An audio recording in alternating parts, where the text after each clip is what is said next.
Brown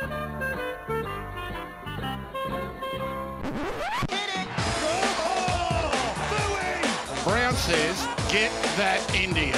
Big boy. Call an ambulance!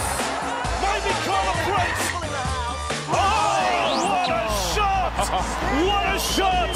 Campbell killer! Hello and welcome back to another edition of the Tip Sheet Podcast. The preseason is starting to wind up, and joining me as always is my good mate Sixties, and I'm your host John, also known as 4020. I'm completely out of sequence here today, but we push on regardless. Big fella, it feels like there's nothing happening at the same time, everything happening in the rugby league world. We've got the preseason beginning to start up. We've got the Pacific Championships winding down as they hit their zenith now. There's a lot of news, a lot of transactions, a lot of just general rugby league stuff happening, and amidst all of that, as always, how you doing? Mate, I'm doing quite well. Things obviously have kicked off up at Kellyville, so I've been popping up there and grabbing a few notes from the training session that I'm able to share in the training reports. Thank you to everyone who's been reading that. The numbers of the reads are just massive at the moment, just massive. So there's an appetite out there for finding out what's going on in Paradise. And but mate, the sudden arrival of the heat, I don't know how it's affected you or our listeners where they're at, but let me give you my take when it comes to the insect world with this, because a few days ago, a blast of heat, and we had flying ants everywhere. Ooh. I'm talking about swarms of them, absolutely swarms of them. You couldn't have walked around and breathed in any deeply, because you would have been taking in a few of these insects into your lungs. And on the first couple of days up at Kellyville, watching the training session, let me tell you, on the second day, I covered myself in Air-Guard, because the flies must have been triggered by the same heat that the flying ants were, because they were out in their millions. I mean, absolute millions. So, as I said, the Air-Guard's now a regular companion at training. But yeah, apart from that, it's been a busy time in the football world. But before I get into our news today, mate, just a few messages. First of all, no matter what platform that you're watching or listening this on, if you could give it a like and subscribe, that would be great. But also a special message to those who are listening or maybe might listen from time to time on our YouTube channel. If you could subscribe to that YouTube channel, that would be great, because we're starting to post a few videos on there as well, not just our podcasts. And I took some footage of the Eels Centre of Excellence recently, and John's been compiling that into the videos on YouTube. So I think it's a good thing if you can subscribe to that, because you'll maybe catch a few videos that we might not necessarily drop onto the website itself. So, if you could do that. Also, shout out to our sponsors, Star Partners Real Estate, Auburn, Narellan and Parramatta. Greg and the team, as we've said and reminded you about before, they've been with us pretty much since we started. They've already locked in for next year. Couldn't ask for more from them as sponsors. And, mate, I do want to send out an important reminder to all members of Parramatta Leagues Club, because we're getting closer and closer to the date of the EGM. The EGM where there were resolutions to remove 4 of the Parramatta Leagues Club directors, 4 directors who are doing a fantastic job. We've said it before, there's been articles in the newspaper written about those that are behind this move to oust 4 directors from the Leagues Club. Their plans are to remove directors, but there's nothing being said about who they are going to replace them with. And I mean, I think that says enough, doesn't it, John, when it comes to that as well. But we are voting against the resolutions, and that includes the 4 resolutions to remove the directors, and we're also voting against the resolution to hold an election to replace them, because there's no names coming up anyway, but we don't want the current directors replaced, because the thing is, the Leagues Club has a board that are doing so many great things there that the club has arguably not ever been in a better position. And with plans, exciting plans for the future, we don't need the club dragged through the headlines by people from the past. And it's as simple as that. We don't want to go back to the bad old days. We want the club to keep pushing forward into the future. The current board is doing that. There is an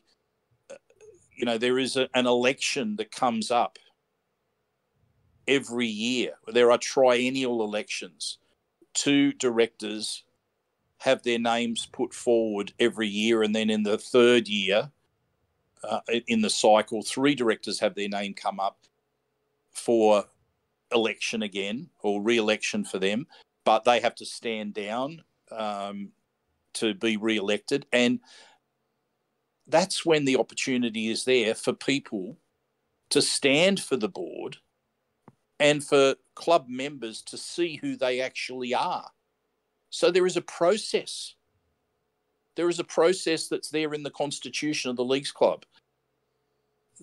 This EGM, we're just against the fact that it has to be held. I mean, it has to be held because they got signatures. But please vote against the resolutions that are there. And the reminder is really that if you're voting closes at 5 p.m. on Monday, the 18th of November. That's this month. That's Monday week. If you haven't voted, don't leave it to the last minute. Your vote is needed, because the more people that vote, the more it expresses the wishes of Parramatta Leagues Club members.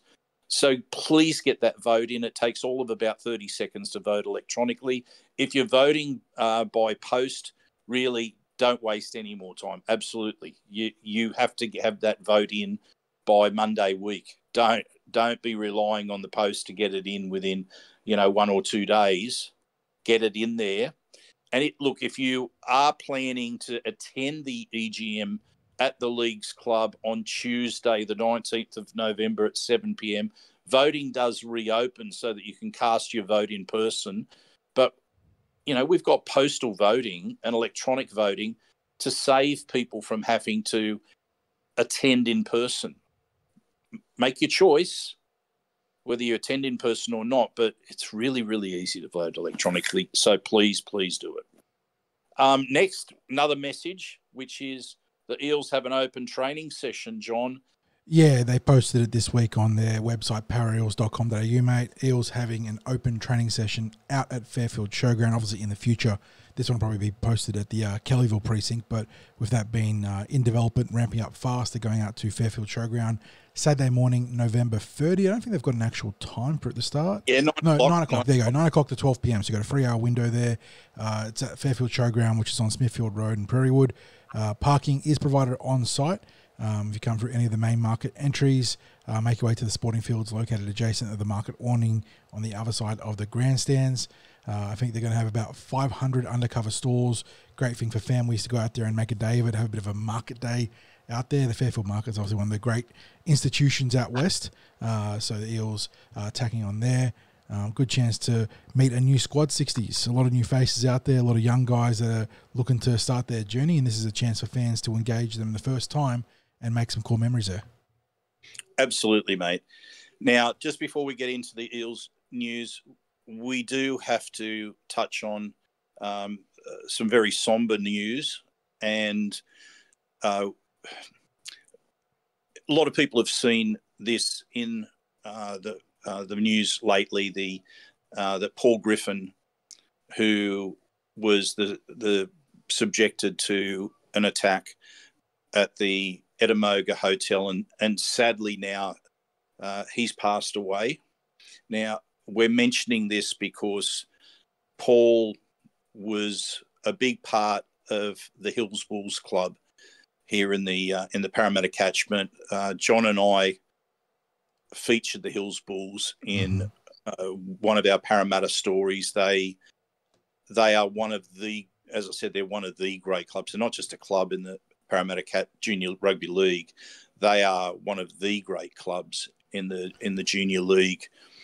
They just do wonderful things in the district. It's not just rugby league programs that happen at the Hills Bulls. And Paul's been a big part of that club for some time, and he also helped out with sponsoring the club as well. There's a lot of people that listen to the podcast. There's a lot of people that read the Cumberland Throw that know Paul personally. And there's one or two people that we know quite well who are very closely connected to Paul. So at this time, this really tough time, this sad time, we just would like to extend our sympathies to Paul's loved ones, his family, his friends, and just let you know that we're thinking of all of you at such a tough time. Once again, all of our thoughts and prayers. Yeah, well said, mate. Let's get into our news. News team, assemble!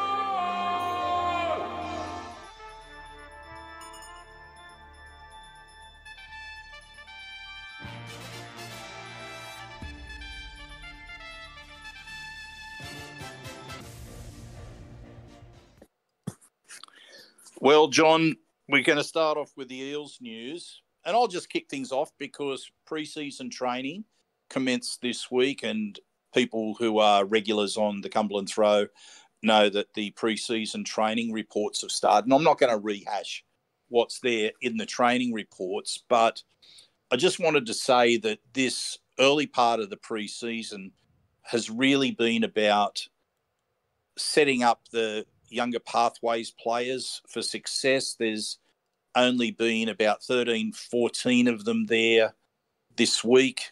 I think it started off with 13, and then Josh Papali'i joined the group on Wednesday. And it really, with such small numbers, gives the coaching staff the opportunity to really provide intensive coaching and guidance to this small group and have them really ready to rip in when the first grade players arrive, which I think that will be on Wednesday next week, that the first of those players arrive. Now, for those in the Pacific Championships, they're either going to be returning sort of about a week or two before the club ceases training, before, like at Christmas. So they might get in a week and a bit of training prior to Christmas. Anyone that doesn't get there at that time would be straight after the Christmas break, because all clubs, all NRL clubs, take a 2-week break for that Christmas period before they return to pre-season training. So, yeah, look, it's been great to watch the coaches work with the younger players. There's obviously similarities in certain things that clubs do in their training, but there's also points of difference. So even if there's a particular skill that the coaches are working on, they'll have their own way of either teaching the skill or getting the players to practice the skill that's taught to them. So it's been interesting in my mind to be watching and sort of making a little bit of comparisons to what I've seen before or elsewhere. What I am really happy about, John, is there's a really good vibe there at training. The young players, I mean, there's a lot of them have played together for a while, so they're very, very familiar with each other. There's They enjoy being out there training on the field. There's been a lot of talk, a lot of banter. It's interesting listening to the messaging that's coming from the coaches. Now, I'm not sharing a lot of the messaging that's there because obviously that's the domain of the coaches and the players themselves.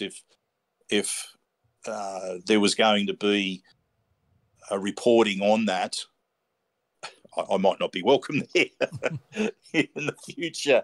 There's, could be a little bit of trade secrets that are there. But look, I just feel really privileged to be made welcome there. It's not, the site isn't ideal for any visitors at the moment. Let's be blunt about that, because it's a construction zone. Yeah, the place where we used to watch from, which was the hill there at Kellyville, and where anyone could come down and watch for that matter, that's gone now because there's a grandstand being built, grandstand and community centre being built where the hill and the car park sat. So there's only half the car park there that can be used at the moment, and the hill's completely gone, replaced by the grandstand. So there's not really anywhere that people can come down and watch. So to be welcome there is, as I said, is a privilege. We've had the opportunity to meet Jason Riles for a start. So I was introduced to Jason on Tuesday, and that was then followed up by being able to speak with Scott Wisemantel on Wednesday. On Thursday, we had Jack McLean, who's one of the athletic performance staff members.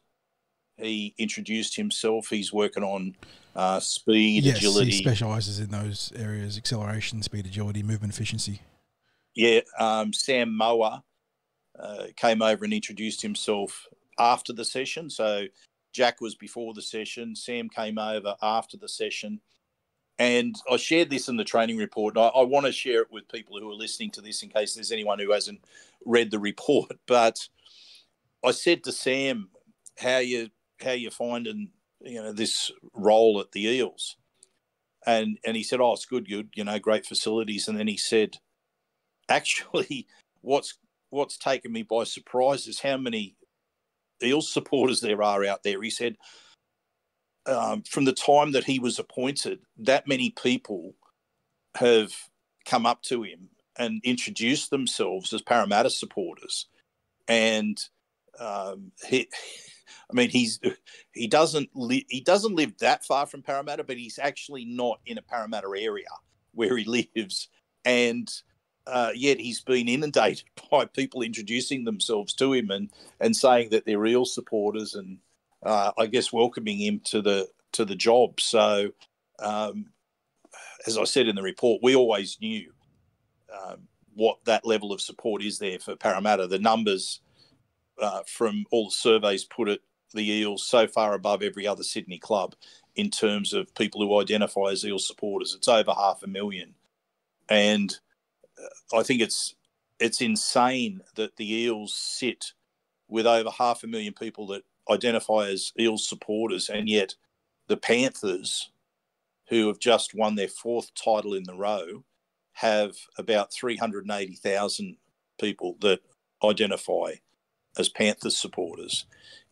John, you have to wonder what the numbers would be of Eels supporters if the Eels just won their 4th title in a row. Yeah, there'd be an absolute explosion in popularity for sure. Oh, it'd be mind-boggling. But there's really been a focus this week. I mean, there's been work on attack, but there's certainly been work on defence. The pace of the players seems to be a focus as well.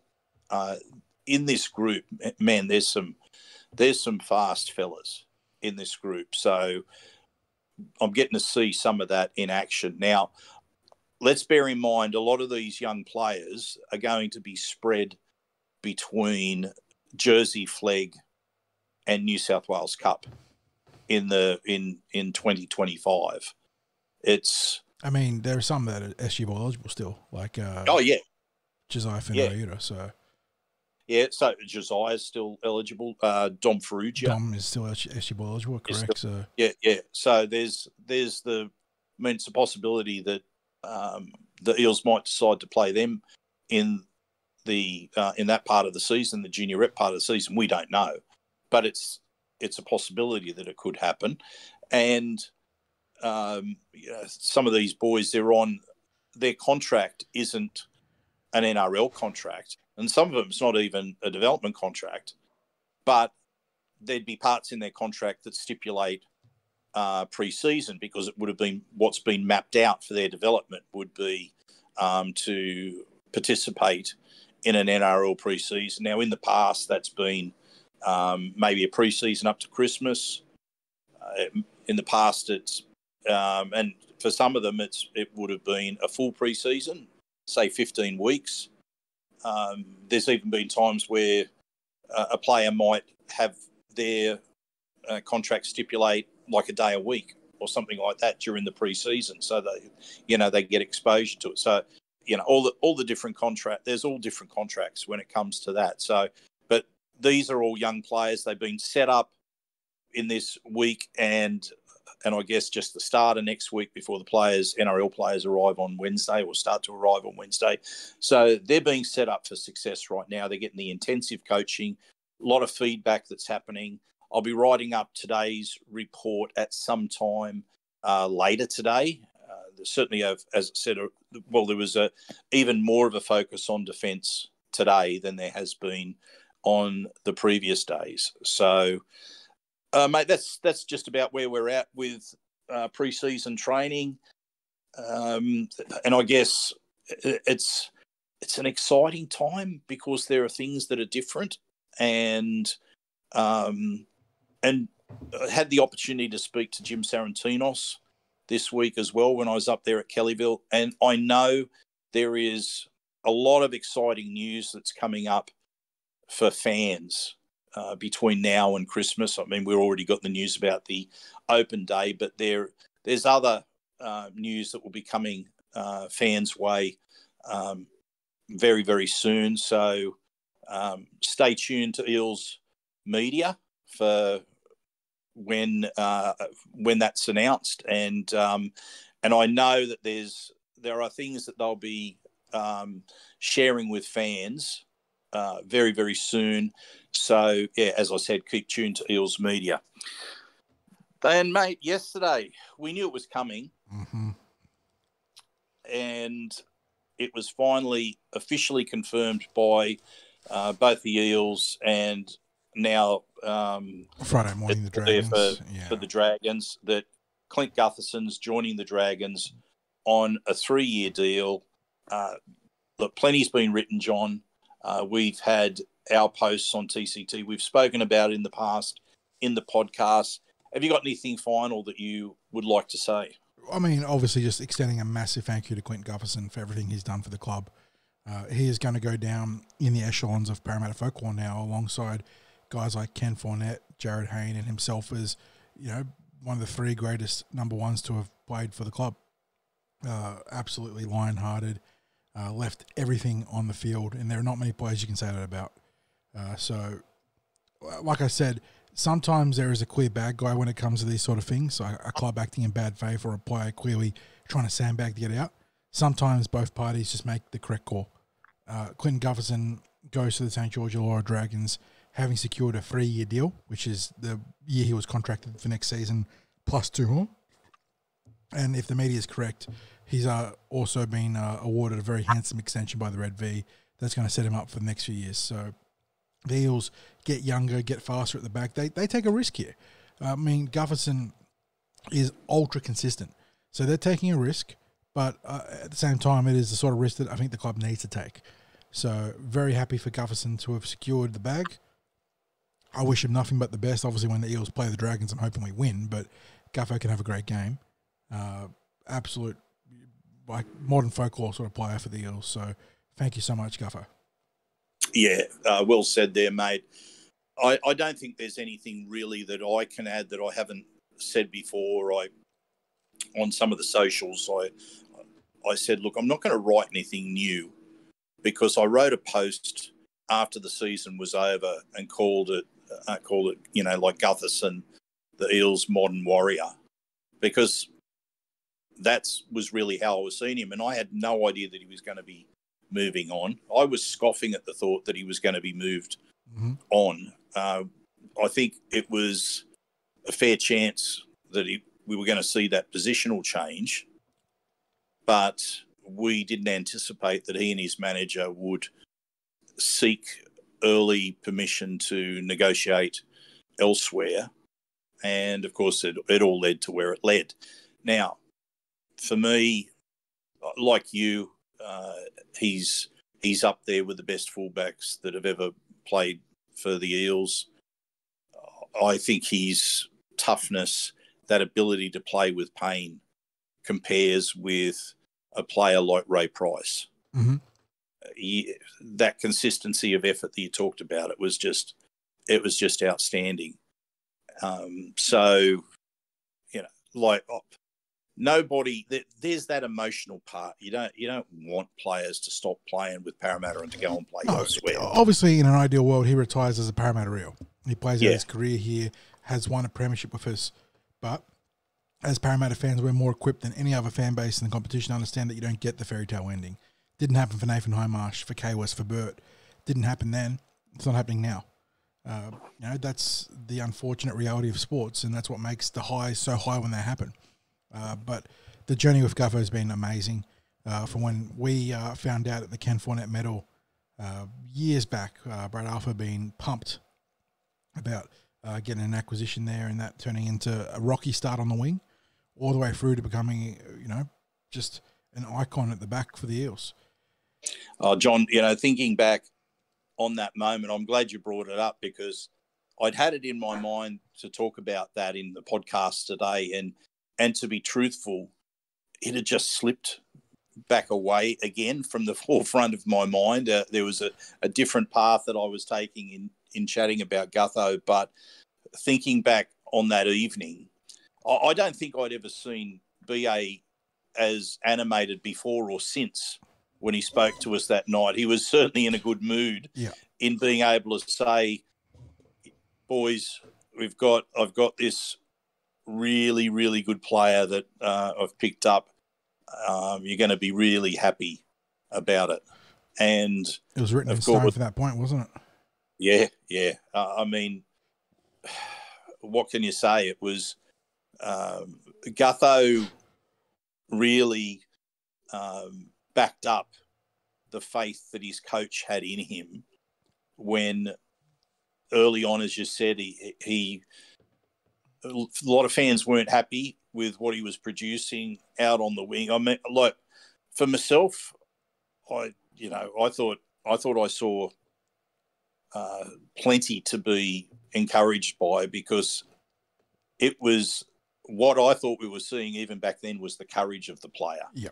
Because, when he was being targeted by bombs, the opposition obviously thought that he was a novice. He could be a weakness. They were throwing the bombs his way, and he just didn't shirk going for it. And, I just thought he's got something about him. And then it was basically the closer he was moved to the action, the better he got. And rather than going back over everything about him, as I said, I think I'll just leave it that I don't know that I've seen too many more courageous than him, too many more tougher than him that have pulled on the blue and gold jersey. I've got him right up there with Pricey for ability to play through pain and play when others would take some time away from the game.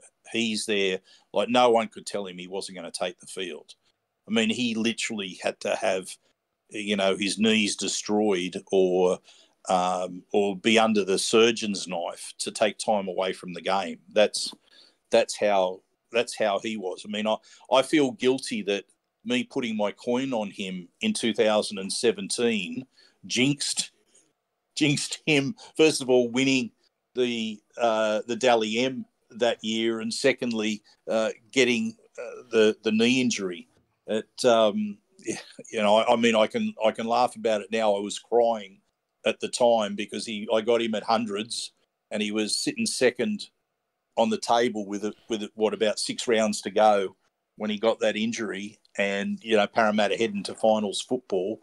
So I look back at that, but right now I'm there at pre-season training, and the first graders are due to come back next week. It's just going to be strange. It's going to be strange because over the years, watching players attempt to take Gutho on, the young guns had come in, and when there'd be the conditioning work, and they'd battle to get the better of the king, and sometimes there might have been a player who might get him on a run early in a session. I'll tell you what, they get him once. Yeah. He'd find that extra gear. Like, you could see the look on his face like, no, this isn't going to happen. It's just not going to happen. And he was one of those players who could maintain maximum effort for long periods of time. So it was like, a lot of people said, Gutho's, he's not particularly fast. He hasn't got a great deal of speed. But what would happen is Gutho could get to his top speed, and just maintain it because he was just so damn fast. And I think this really showed out on the playing field with his work rate, his work ethic. He'd just keep going the whole game. Yeah. And the training stories about Gutho always reminded me of Omar from The Wire. When you come at the king, you best not miss. And you get people that could take him one time, but they could never back it up. He was the standard. What about when Dylan Brown first came into the NRL squad for training, and they were away at camp, and he decides he's going to take the king on in the conditioning runs, and I think next thing he's waking up in hospital, where he pushed himself to his limits trying to keep up with the king, and it just got the better of him, and he ended up in hospital. I mean, that people just, they'd have a go, and then it was you could try to keep up with him, but you just couldn't get the better of him. It's just how it was. He was the captain. He set the standard. But look, I agree that it's a decision that's been reached that's going to be beneficial for both parties. And we, of course, will always remember Gutho as an Eels legend. And we wish him well. Obviously not well when he's playing the Eels. But, we wish him and his family all the best. So, mate, I think that's about all we need to cover with Gutho. You've got something in regard to Josh Addo-Carr. Yeah, David Riccio today reporting from the Daily Telegraph. I think he was on Triple M, so crossover territory there. That Eels talk with Josh Addo-Carr has stalled a bit regarding his asking price, because the way it sort of reads is that I don't think he wants to budge too much on the reported $550,000 he was on at Canterbury. Problem is, he's just being sacked for a pretty serious indiscretion. So you think there's got to be some wiggle room here. So the way Riccio's described it is that it's been a slow burn, and as the weeks progressed, it's become a little bit lukewarm. So he said, while all roads seem certain for Addo-Carr to end up at Parramatta, there's going to be a serious discussion at the end of this weekend. He expects a definitive decision from Parramatta next week, but it's definitely starting to become lukewarm. So it's interesting. I mean, I don't think the players while the Eels have a need in the back line, I feel like Addo-Carr's pretty colossal fuck-up has sort of put him into a position where he hasn't got the bargaining power here. Yeah, I think also that when it came to all the hype that was happening in the media, that was very much being generated by Jack's player agent, Sam Ayu. Oh, we've seen it in the past. And, in all this happening, again, Addo-Carr, he's a good player, but I've made my point on his error pretty strongly. Like, I certainly wouldn't be upset the Eels chose to look away from signing him on the back of that. By the same token, I understand they're trying to win a premiership, so if they're trying to sign him, they want results. Like I can sort of compartmentalize those two things, but he also hasn't exactly been the very model of health, has he? Last couple of years, he's been really banged up for the Bulldogs, hasn't been on the field consistently. So there's a lot of things at play here for Parramatta, and they're certainly not going to want to throw $500,000 at a player that should be taking a lot less given what's happened recently on and off the field. Yeah, so look, the way I see it, John, is that right now what's being reported is probably where it's always been, which is that the Eels are hastening slowly on this.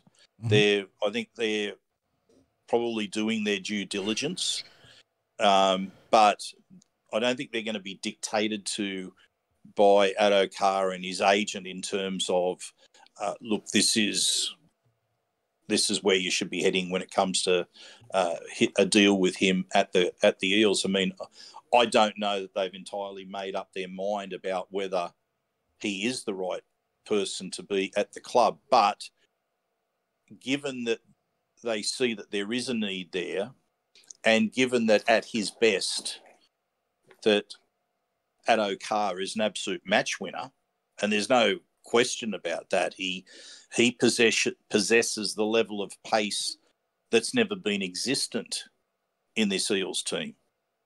So he fills very much a void that would be at the club. At his best, he fills a void. There is no question about that whatsoever. But I think it's a case of they're going to have to reach some sort of compromise when it comes to asking price. I think they would have to reach some agreements when it came to how Josh Addo-Carr presents himself as part of the group or conducts himself as part of the playing group. I'm sure there'd be clauses and what have you that are in there. But if he's serious about continuing his rugby league career and wants to resurrect it, I'm sure now, I don't like options, John, but I wouldn't mind if there was an option that was available for the club, or whether he signed, say, a short 1 year deal if it was going to happen, with maybe a view to, if you tick off on certain things in the first year, we'll look at where it might go for a second year. Who knows? But I'll tell you what, there's always a lot of incentive in signing a 1 year deal, isn't there? It's like that opportunity. Yep. Yeah. Prove what you're Go worth. out there and prove it. Exactly. Yep. So I think if the price is right, and as I said, maybe a 1 year deal, then it gives him a chance. He's got the talent. There's no doubt about it. He's got the talent. He could resurrect it. So, Jayden Brailey, mate. Yeah, a player that's been linked to the Eels in recent times, going back to the end of season members event. I think that's when the conversation really started to ramp up about Brailey going to the Eels. Eels in that period were sort of stuck in a bit of a cap hell, weren't they? They sort of had their numbers tied up in a couple of players and now since moved on. Reagan Campbell-Gillard, Mike Casero, and as of yesterday/today, Clint Gutherson. So, yeah, I suppose we now sort of turn our eyes back to Newcastle and see what's in play there, because there's been the connection. Newcastle have their own cap problems. We haven't heard too much officially, but that was one of the last major links the Eels have had in this off-season. So dummy half is certainly a need. Brailey is a risk. He's, like Addo-Carr, had problems staying on the field in recent years, but he's also a pretty solid player. So it's another one where if the price is right, with Newcastle chipping in, you'd think the Eels be interested, and it would give us some much needed, not just depth, but also quality at that role, and allows Brendan Hands to transition back to that dummy half utility role on the interchange.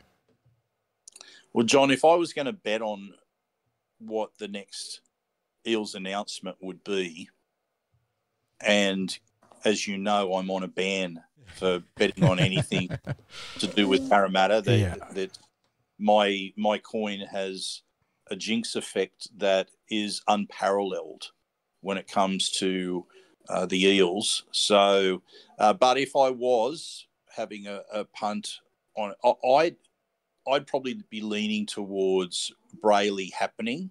And that's as much because the Knights have just been doing all this posturing that for me is all about keeping face in the media and setting it up for what looks like an amicable parting of the ways.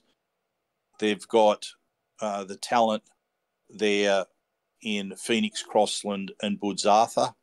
So they're basically the players that would be taking the Knights forward. As you said, Jayden Brailey's got a bit of a history for injuries, season-ending injuries. It's something that I guess the Knights have said, well, look, we're going to move in another direction. They're not saying it publicly, but privately they've probably said it to him. And I think, again, it would have to be a matter of getting him at the right price. But I think with Gutherson gone, they will be able to move on some players that they've maybe had discussions with. And I'd think maybe Brailey might be, one of the players that ends up in Eels colours. Okay, moving on.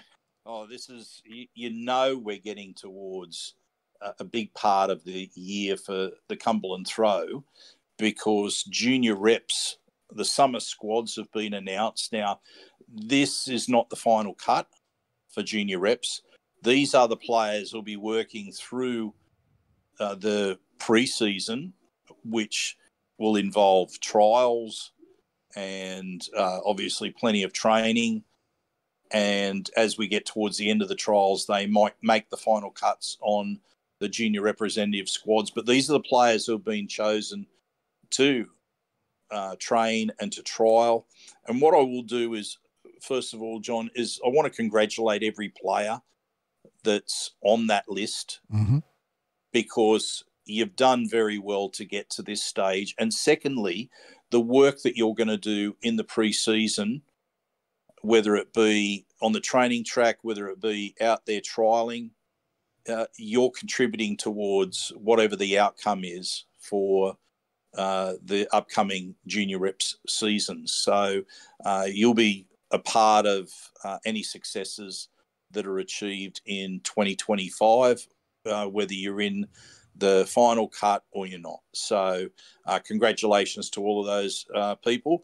John, are you going to run through anything you've observed with those squad announcements? No, I mean, a lot of familiar faces. Obviously, players are on both the male and female pathways returning alongside plenty of new ones. They're big squads, though. I think they're sort of in excess of 40 players across any given squad for like the SG ball. But a lot of talent to sort of sift through and try and figure out and acclimatise ourselves with. But we're always hyped for the junior reps. It's just such a fun thing to follow and document the journey of these young men and women on their rugby league pathways. And next year's going to be no exception.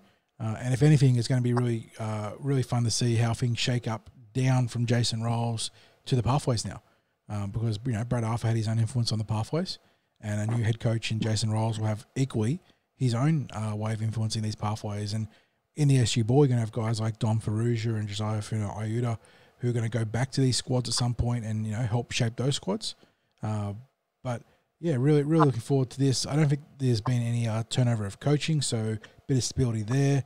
And yeah, we just look forward to a big campaign next year in the early parts of the summer, late parts of summer, early parts of the year for the junior reps.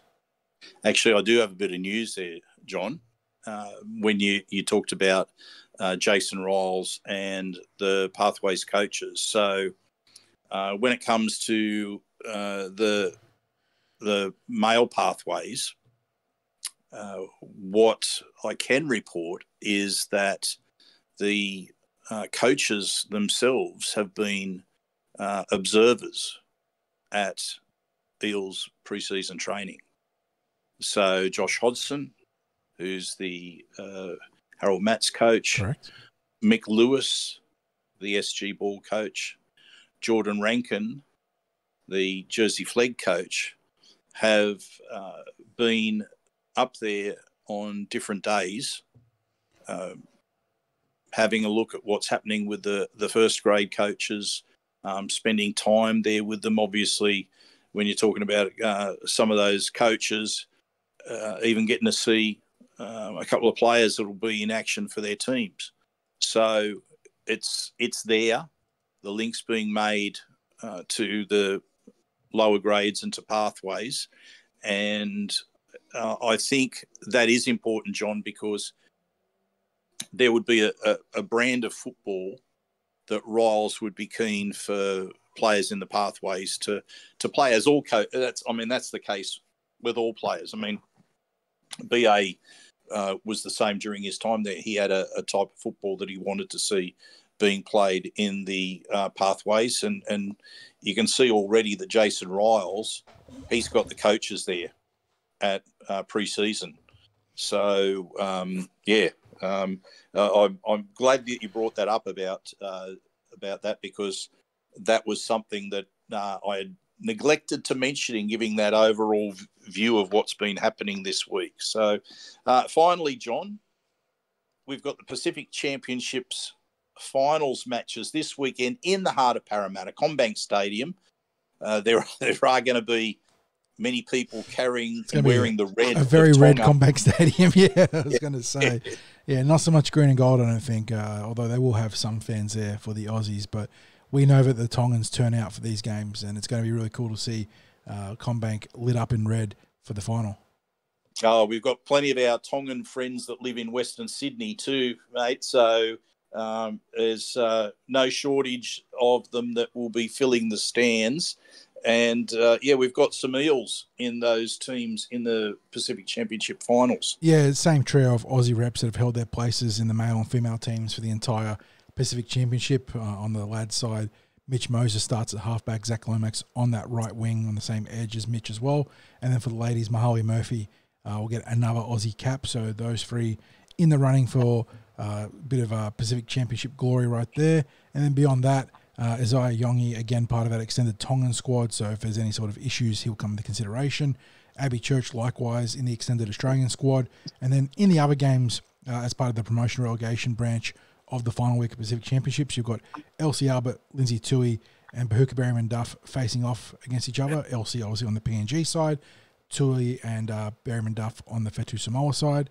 And I believe that is all the Eels in action this week, because the other squads have wrapped up and they just head towards those promotion relegation games on top of the championship final.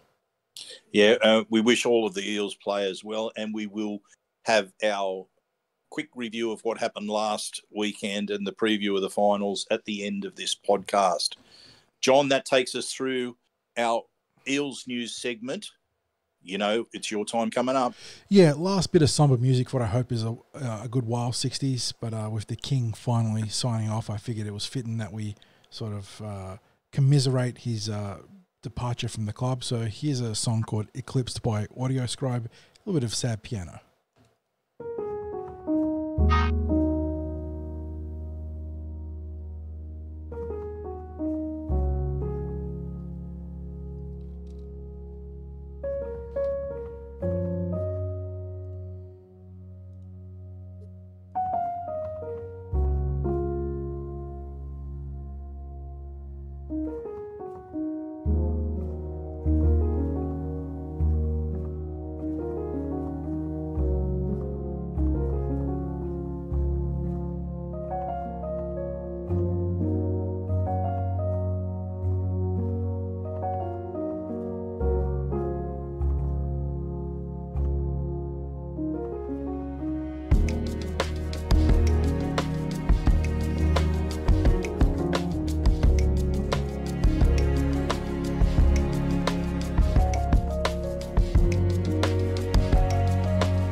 Yeah, a bit of contemplative music to bring an end to Gutho's career as an Eel.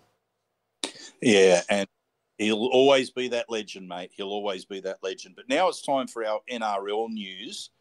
And AJ Brimson, mate, you've got some interesting thoughts on on what's happened with him?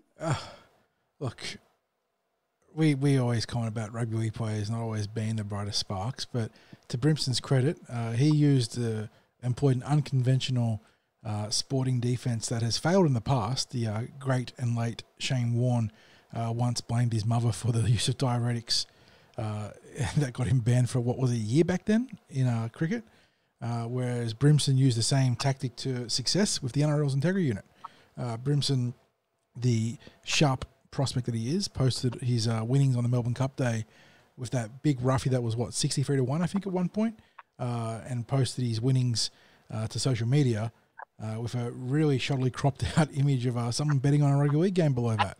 And, of course, the account wasn't his, it was his mum's, but the winnings he was posting were his. So whichever way you want to spin it, it's worked out successfully for him. He's not in trouble with the NRL.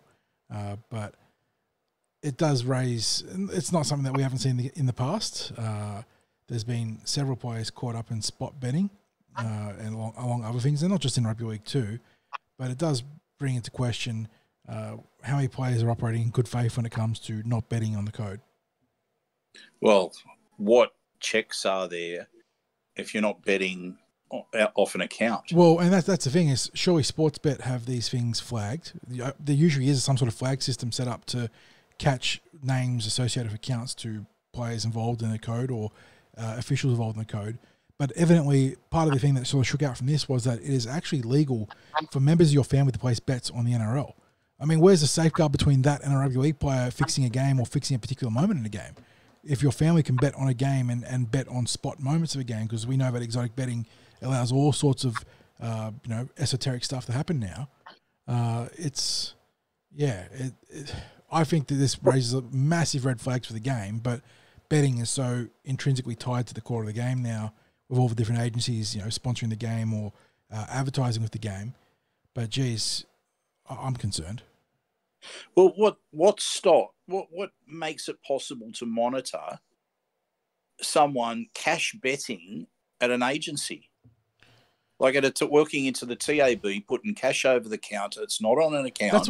That's what Ryan Tandy did, though, didn't he? He was cash betting and it was caught on cameras eventually. Maybe I'm mistaken about that one. Yeah, but the thing is, someone has to know that it's happening, right? To identify that, to go over security and identify someone that's there. Now, a long time ago, when I say a long time ago, I mean, in the period of time where it hasn't been possible, I've seen I actually saw, I won't even say which club it was. I'll tell you it wasn't Parramatta, right? But I have seen someone associated with another club come in and put on footy tab type bets on a Friday night when I just happened to be in the tab putting my football bets on. And I knew straight away who it was. And I thought, well, this is interesting. I didn't have a look at what the bets were, but, I would say for everyone that's caught, there has to be some that aren't caught. And it's now there'd be no way that I'm suggesting that, someone that's having a punt like that has any sort of inside information or is involved in the game where, that they're putting the bet on. But, of course, you have to have the rules because it stops it from happening, doesn't it? Like, you can't have, it's okay to bet for every game except the one that you're involved in. And I guess there's plenty of players or people in the game that enjoy punting. They probably, they're off at the races putting the, punting or whether they enjoy the pokies, whatever the case may be. There's be plenty of players out there that enjoy a punt. And, if they weren't playing the game, they'd probably be, having a crack like plenty of other fans and putting a footy bet on because they love the footy themselves. But you have to have that line, don't you? You can't have a blurred line where, these games are okay, these games aren't okay, because you just can't open the door for any sort of result to not be legit. Yeah.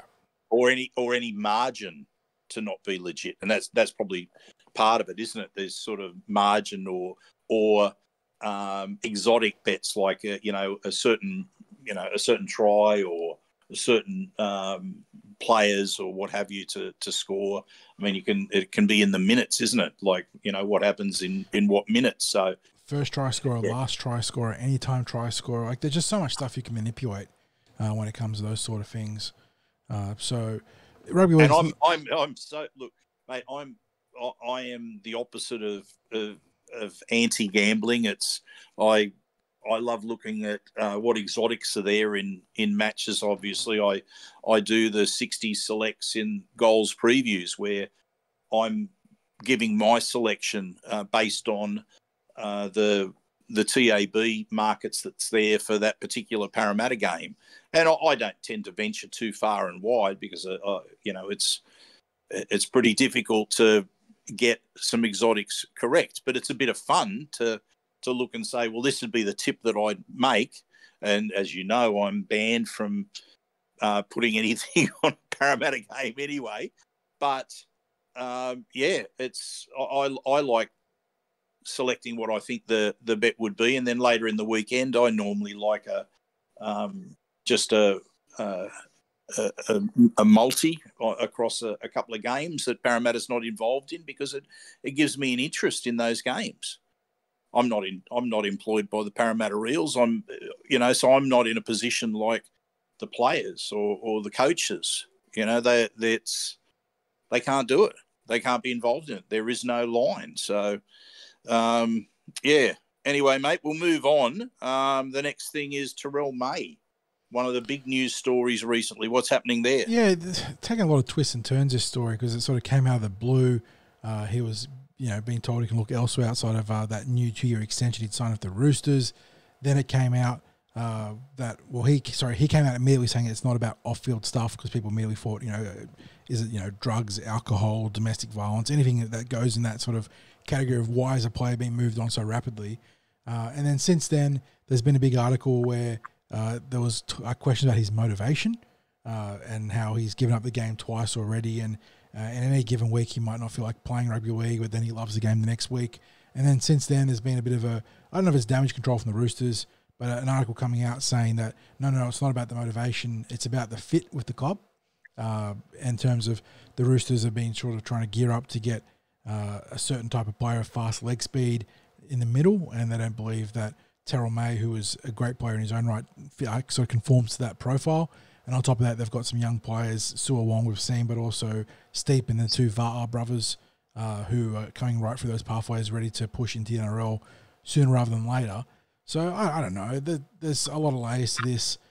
May also was, if you're talking about red flags, was involved in that streaming incident with Zach Docker-Clay and Brandon Smith, where no evidence of wrongdoing was found, but there was also, white powder in the frame and whatnot. So I don't know. He's a very good player.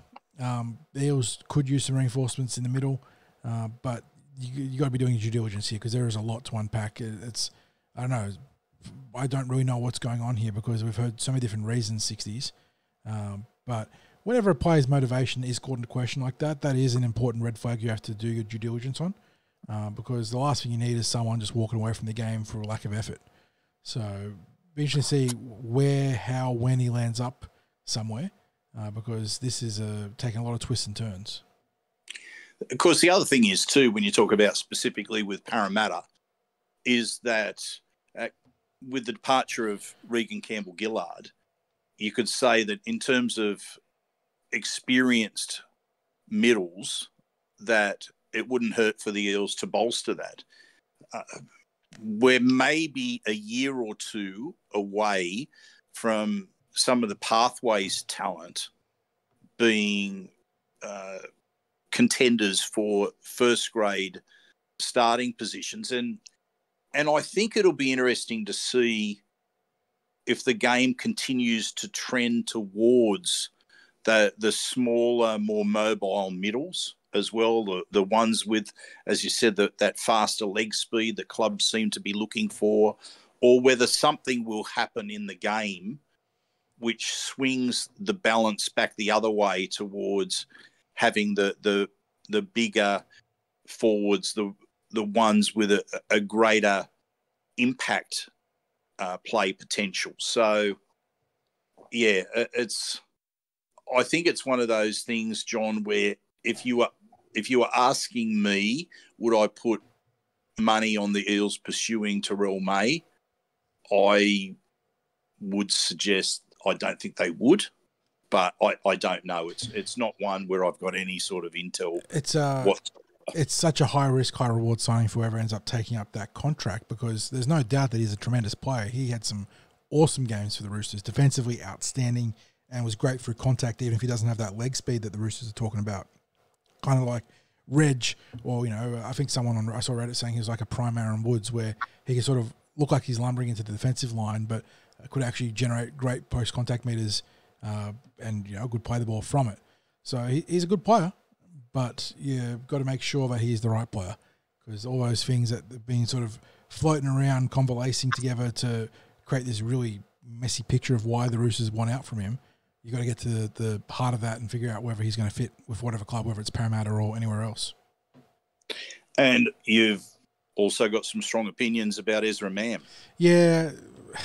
While his punishment's still up in the air, there was an article this week talking about how he's now staring down the barrel of a $500,000 set of expenses, which I think was broken down to be about $100K for rehab, and then the rest going towards legal fees and the fixing up the multiple cars involved in that incident that was caused by his idiocracy. So, as some other people have sort of shared online, I think if he's only getting in the pocket for $500,000, you consider himself very lucky, because there is a very strong argument to be made that he should not be earning any income from the NRL moving forwards. And it looks like he's going to dodge that bullet, but it's going to be an expensive episode for him, which you want to hope leads to him bettering himself, because you don't get much of a bigger or better wake-up call than that, where you haven't actually managed to kill or change someone's life for injury, but you did fuck up. So that's where we're at with that one. So I'm waiting to see what the NRL is going to do, mate, because they've sort of I think they've ruled out deregistration. I think that was the thing we discussed last week. But I do hope they drop the hammer on him below deregistration. Mate, I think our listeners can work out how fired up you are about certain topics because you're working blue today. Yeah, working a little bit blue. Just I'm so tired of this stuff, mate. Like we just see it year in, year out, and it's not getting better. It's just like you're getting paid so much money, and you can have a great time without being an arsehole to other people or putting other people at risk, and yet these players insist on putting other people in situations absolutely outside their control where they could die. Like, if a normal person can order an Uber or a taxi after having a big night, why can't someone that's earning $800,000 a year do it? I just don't understand. Yeah, no, it's fair comment, mate. What's the latest with Takiaho? Yeah, this one was rumoured a little while back, and it's finally been confirmed. But Manly bolster their middle depth. Well, I say bolster, but they've signed two-time premiership winner at the Roosters, Sua Takiaho, who was a tremendous player in his day, but he went to the Super League, and I don't think he's played football for a while. Yeah, he was sacked by the Catalans in July and hasn't played since October of 2023. So that is an interesting signing. I mean, it's a one-year deal, so there's as low a risk as possible as you can get in terms of your long-term contractual obligations. But I don't know. Like, he's obviously impressed Manly to the point of getting through the screening and vetting process, but he hasn't played football in a hot minute. How old is he? Sua Takiaho. He cannot be, because he left the NRL, I think, just over 30. He is now, 32 as of the 3rd of January. So he's about to turn 33 in a couple of months. So not old, but not young. And it's a top 30 deal. It's not. It's not. I don't think it's being structured as anything but, I assume, a top 30 deal. Trying to see the Manly new Seagull signing. Sua Takiaho is poised to bring a wealth of experience and strength to the team in 2025. 32-year-old rise Manly on a one-year deal after playing 169 NRL games with the Warriors and Roosters and 16 international matches with New Zealand and the Mate Ma'e Tonga. So, yeah, doesn't see any indication that it's a development deal or a second-tier deal. So he has managed to secure an NRL contract by the surface value of how Manly have expressed this stuff. Yeah, look, it's always hard to work out how accurate some of the media reporting is on contracts, because I know recently we've had some Fox Sports articles about Parramatta and its roster, and there was also something, I think, on Zero Tackle on Parramatta and the roster. And when I was reading through it, that, they had mistakes about who was in the top 30. They had mistakes. They certainly didn't have an up-to-date list for the development contracts either. So, but I will say, anyone that wants to check that out, if you can go back and you read my article on the Eels roster, where I have checked and named where the Eels currently sit in terms of who's on the roster and the level of the contract that they are on. So you can go back and do that if you want to double check where Parramatta players sit. And finally, matey, there's a fondness for marine mammals coming into the NRL, and it might be that a New Zealand-based franchise is the latest marine mammal to join the NRL. Yeah, this one comes via the Aussie press in conjunction with New Zealand, and expansion's been the hot topic, and obviously they've talked about Perth, they've talked about PNG and the timelines there, 2028, 2027 sort of in the frame there, but now we have the Newcastle Knights, or the Knights group, backing New Zealand 2. And New Zealand 2 has been one of those ones that's been in strong consideration for a long time as well, but this one seems to be framed around a South Island or Christchurch-based squad, with the theme being the Orcas, which makes a lot of sense. And then if you're ever going to do New Zealand 2, the South Island, even though it is a bash in a rugby union, it makes sense because it lets you set up that North Island, South Island rivalry match. It allows the Warriors to go back to being more Auckland-focused and Auckland and surrounds focused as well. But the Knights, the bid seems to be financially has got a $335 million Australian backing. And, yeah, I think it's going to be under legitimate consideration, you'd think, because while you do want to grow the game to Papua New Guinea and you do want to get to Western Australia, New Zealand is also a prime chance to expand the game, and New Zealand 2 makes sense. The time slot gives you that earlier time slot as much as Perth gives you a later time slot, gives you another rivalry, a big rivalry game twice a season on the competition draw. And, yeah, just it lets you dip more into rugby, potentially into rugby union stocks, into good rugby union stocks, not Australian rugby union stocks, over there in New Zealand. So I've been a big proponent of New Zealand 2 for a long time. I think it makes a lot of sense. And it's interesting to see that they've got a pretty strong backer domestically in Australia in the Knights. Yeah, absolutely interesting times. And I think the NRL's got some big decisions to make with this, because we have to be getting well and truly to that point where they won't expand any further. And if that's the case, then whoever comes in and gets these last few franchises that might be available in the next 5, 6, 7 years, they have to get it right. Not only do you want those clubs to succeed, but you also want it to be successful in terms of the reach of the game, getting tapping into the right market on a whole lot of fronts, everything from the pathways with the players, the local support, the business support that it would bring in, the media that it would bring in, the extra eyes that would be on it. It's a big decision. Time frames, the time zones as well, for whether you bring in a New Zealand team, whether you bring in a Perth team. So there's all these different factors at play. So, interesting to see where it goes. Mate, we're now at the point to start talking about Pacific Championships. So what I want to do very quickly is to, first of all, just cover off on the results from last week, but we won't dive too deep into any of these results. And then we'll look at the matches as they stand for this Sunday with the finals. So in the women's last week, John, Fetu Samoa defeated Fiji 16-12. I think we anticipated that one, didn't we, when we were talking about the game? I believe we probably tipped a bigger margin of victory than this, but Samoa getting the job done. Importantly, you know, they now avoid the relegation sort of zone and continue on World Cup. I think is that actually put them into World Cup selection now? Or they? No, I think it's they're in the game on Sunday. So for the World Cup selection, yeah. So important result to have, and now they've got the big one to win it all. Yes. So, but look, you could be right. I mean, that might have got them in, but we'll have to dig a little bit more with that. The other game, of course, was a bigger margin between the Kiwi Ferns and the PNG Orchids, 36-0 to the Ferns. Really, the Orchids are a work in progress. It's a very new team in terms of the female pathways in Papua New Guinea.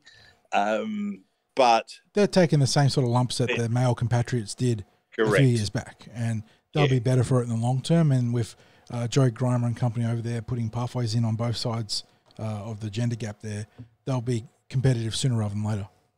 Yeah, and that brings us to the matches this week, because the first game, which is in the morning on Sunday, pits Fetu Samoa against the PNG Orchids. That's kicking off at 11:40 a.m.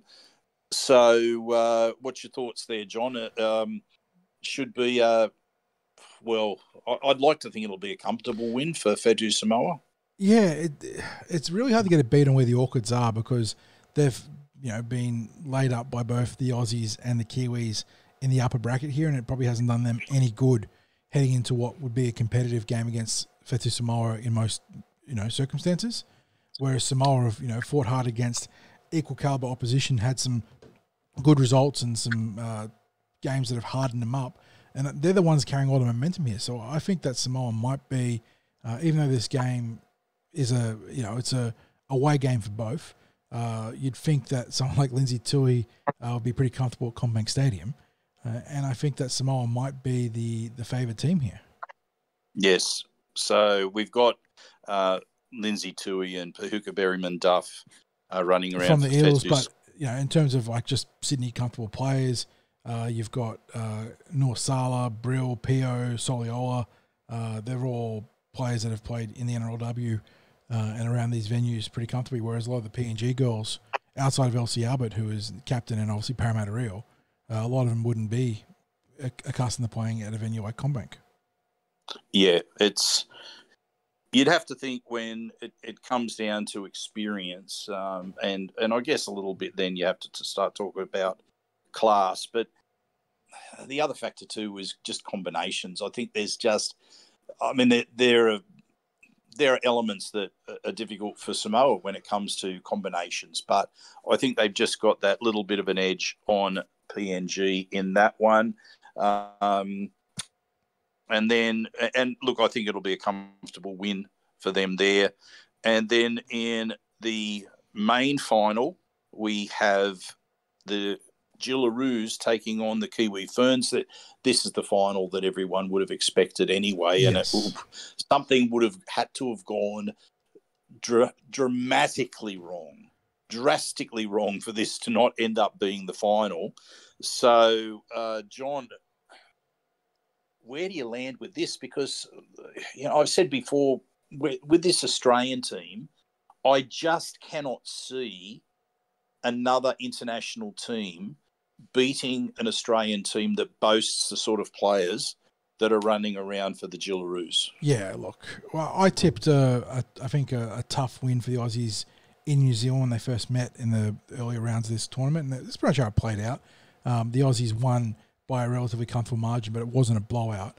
They're heading back to home territory now, and you can make the argument that the Kiwi Ferns will be better for that run than the game against the Orchids where they crushed them, but it's going to be hard to tip the Aussies by anything less than 2 tries. It is such a good team.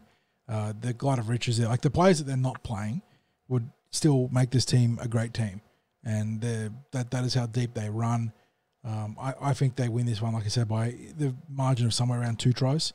And I think that the Kiwi Ferns are going to be highly competitive and aggressive and give it a real go. But they're going to need a bit of luck and, a bit of momentum with the penalties and a chance to convert early pressure into points to put the Aussies on the back foot and not allow them to dictate the pace of this game. And I think if they do that, then this game maybe changes its complexion. But if the Jillaroos can assert themselves early, then the Kiwi Ferns are in for a long day. I think the only chance for the Kiwi Ferns there is that they get so physical, and so in the faces of the Australians that they put them off their rhythm.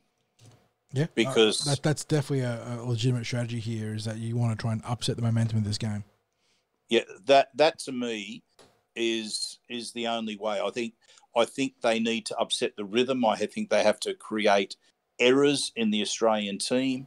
I think they would need to be on the front foot or in the lead deep enough into the game that Australia, starts to feel the pressure, maybe goes away, even further away from their natural game. But I don't see it happening. I think Australia wins by 16, 18 points, maybe more with that one. So that mightn't go down well with any of our Kiwi listeners, but that's just the way that I see that one going.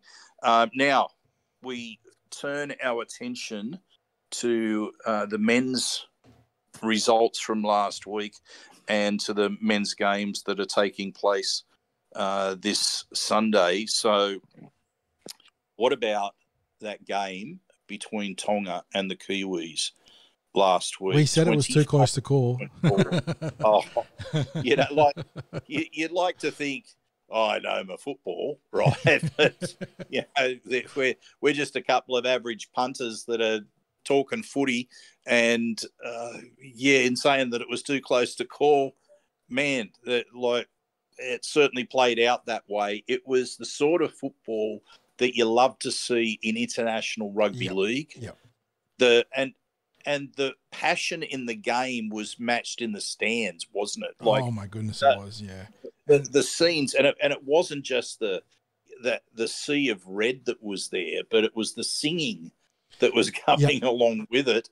And then when New Zealand made their comeback through that second half, and all of a sudden you started to see, hang on, there are some, black jerseys out there in the crowd. There are some New Zealand supporters in their own stadium, because with Tonga scoring all the early points and just seeing the red flags and banners and jerseys and what have you, and people exploding with delirious joy, that you thought maybe there's no Kiwi supporters that are in the stands in their own stadium, but they came to life. And the excitement, with that game, it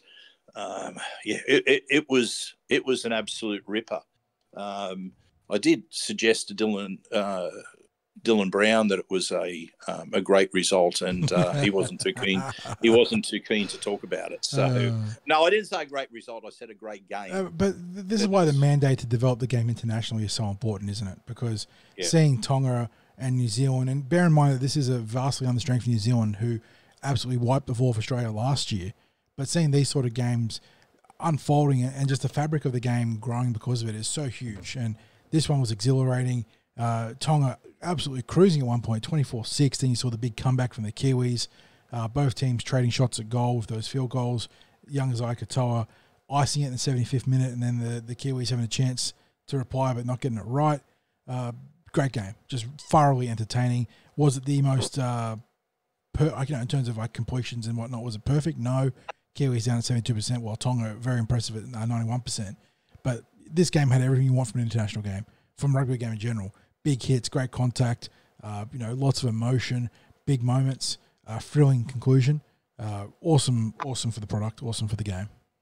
Yes, absolutely. And then we had a result which was actually in my mind, and although it doesn't say it on the scoreboard, because it looks like a big victory, but I'm actually surprised that the Cook Islands got only only got beaten by 22 points Well, against PNG.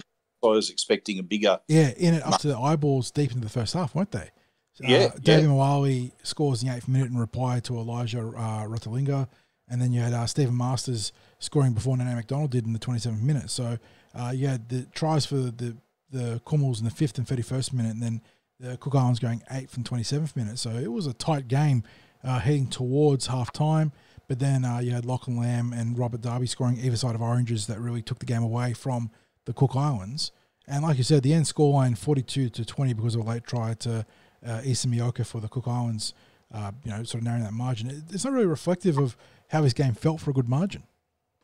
Yeah, and I don't know how I'd feel if I was the Cook Island, the PNG coaching staff. I mean, happy with the win, but I don't think it was their best football. But maybe we should just give a little bit more credit to the Cook Islands team for being so competitive in that game. Okay, now we come to this Sunday, and we actually have the final preceding the crossover game with this. So the Kangaroos and Tonga go head-to-head, kicking off at 4:05 p.m. I should mention as well, the Tongan team are absolutely rank outsiders in the betting market. So $6.50 to Australia's $1.12. I think Australia gets the job done here, but it was a couple of weeks ago when these two sides met. I don't think it was a convincing victory at all by the Australians. No. And we spoke about Aussies being rusty and new combinations and players coming off a long layoff in our own Mitchell Moses, who'd been out for the better part of a third of a season.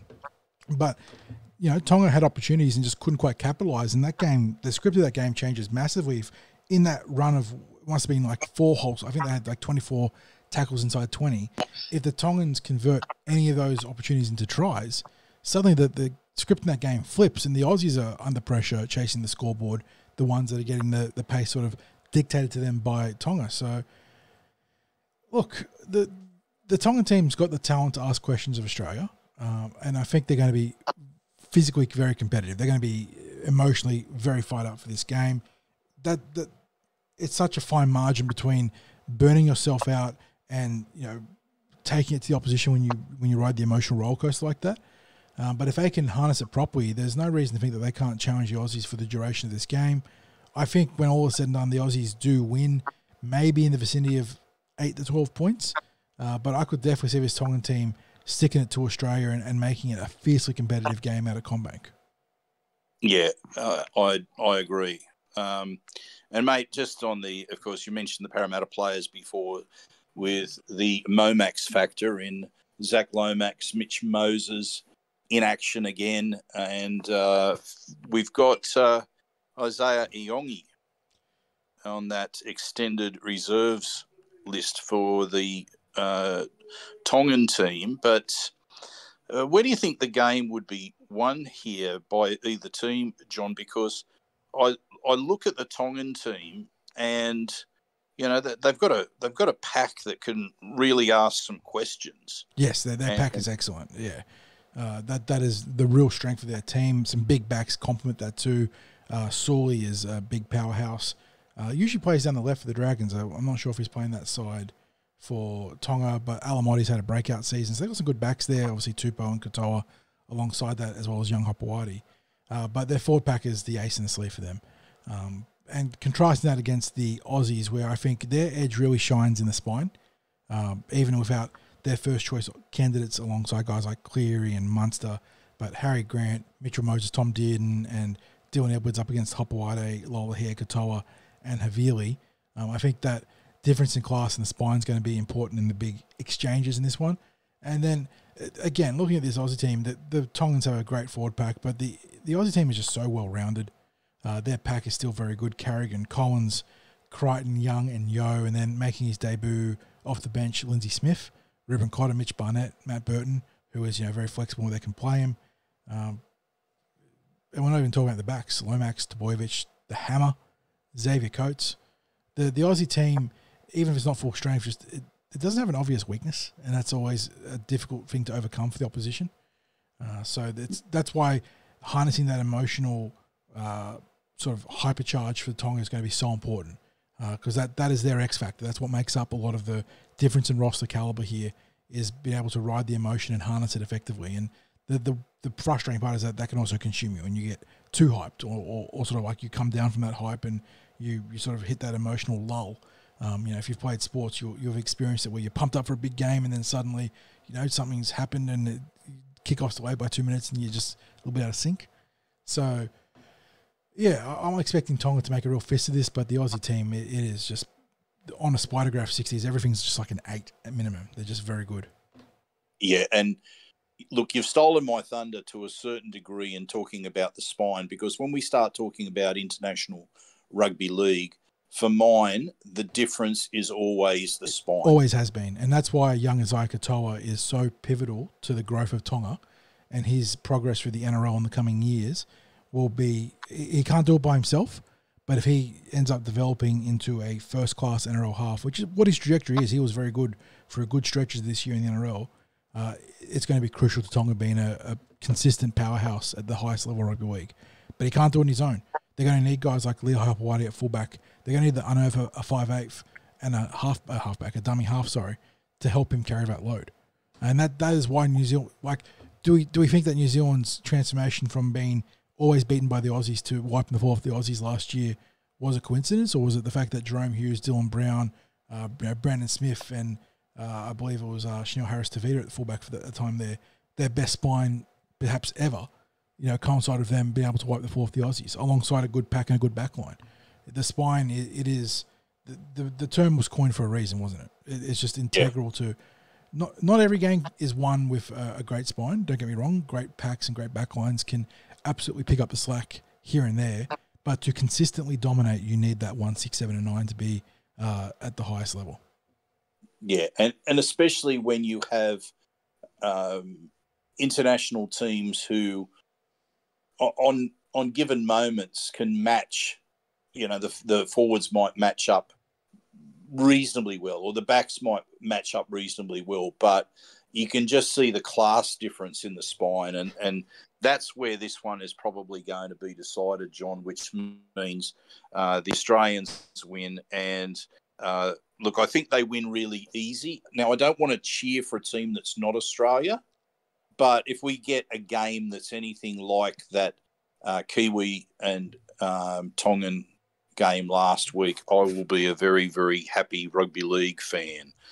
And we now come to the final game of the weekend, the final game of the series, and it kicks off at 6:20 p.m.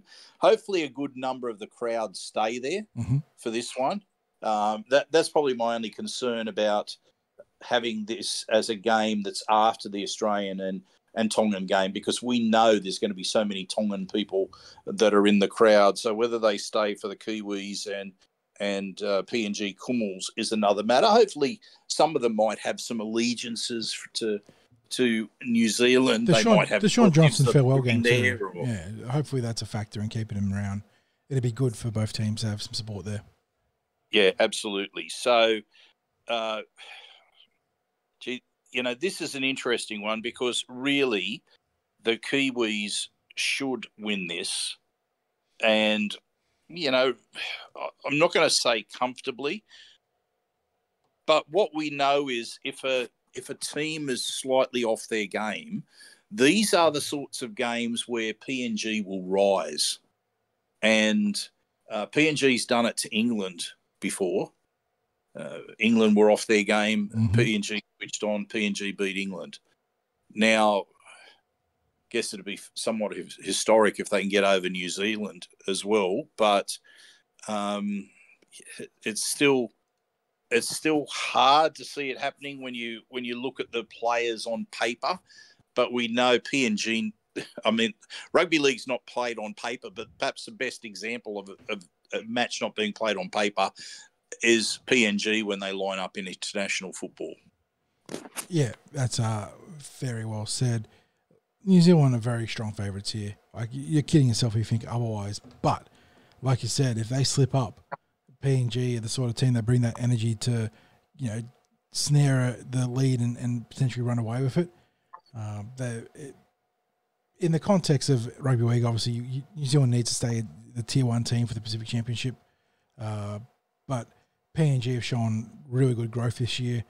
Again, probably just missing a little bit of class in the playmaking group to elevate them to the highest level, alongside depth in both the back line and the forward pack. But they are making big progress. New Zealand, nowhere near their best in terms of the roster available, but I think they win this one and win it pretty comfortably. But like you said, if they stumble and trip, PNG will be there breathing down their necks looking to pounce.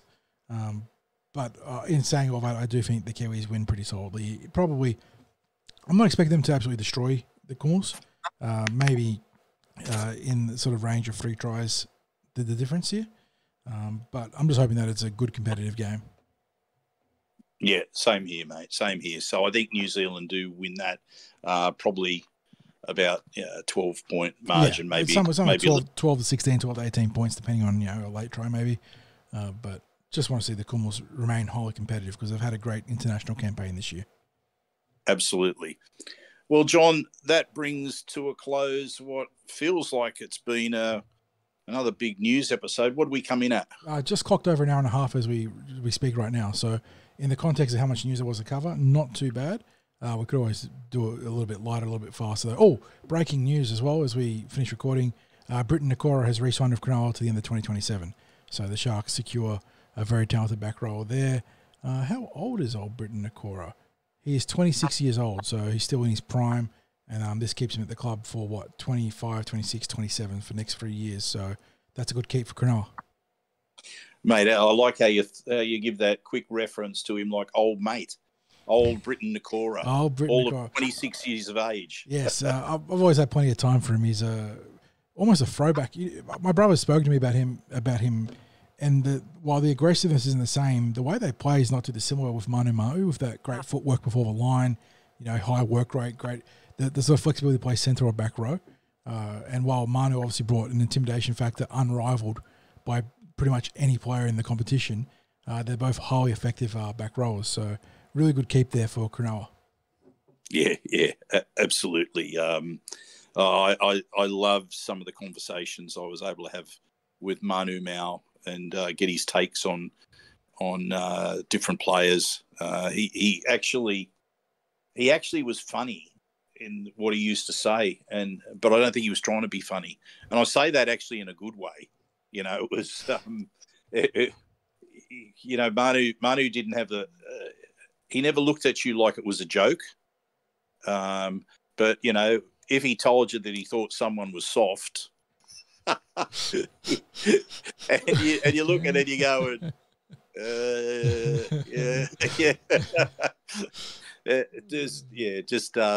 plenty of funny stories with Manu, and what I will say, just to end things off with Manu, when he was departing the club, and I had a bit of a chat to him at a function before he left, and I said to him about being sorry that he was departing, and he said to me,